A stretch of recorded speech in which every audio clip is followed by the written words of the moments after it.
بسم الله الرحمن الرحيم.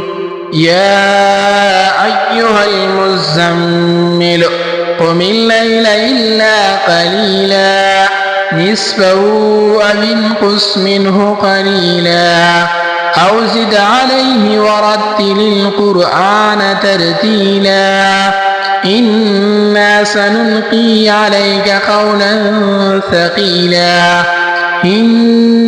ناشئة الليل هي أشد وطئا وأقوم قيلا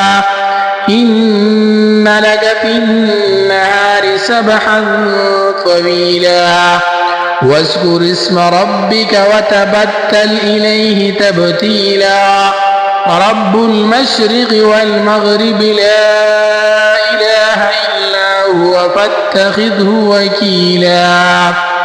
واصبر على ما يقولون واهجرهم هجرا جميلا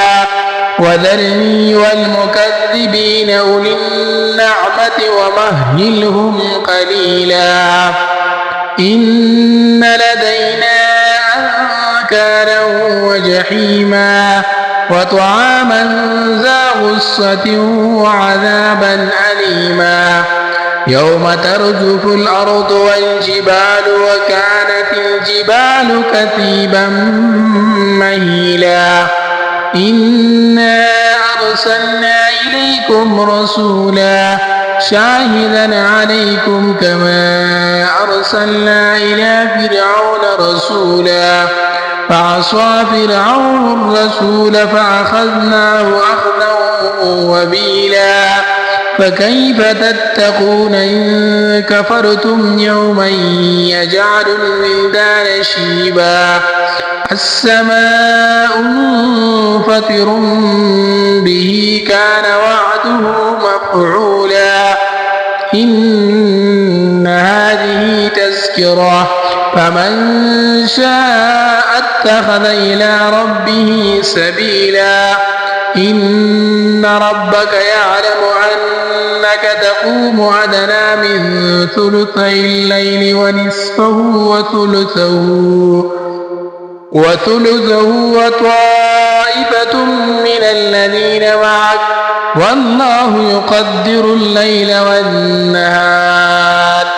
علم أن لن تحصوه فتاب عليكم فاقرؤوا ما تيسر من القرآن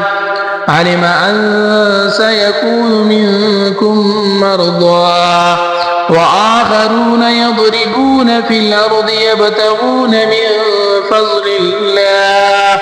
وآخرون يقاتلون في سبيل الله فاقرؤوا ما تيسر منه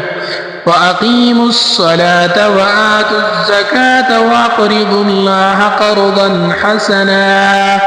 وما تقدموا لأنفسكم من خير تجدوه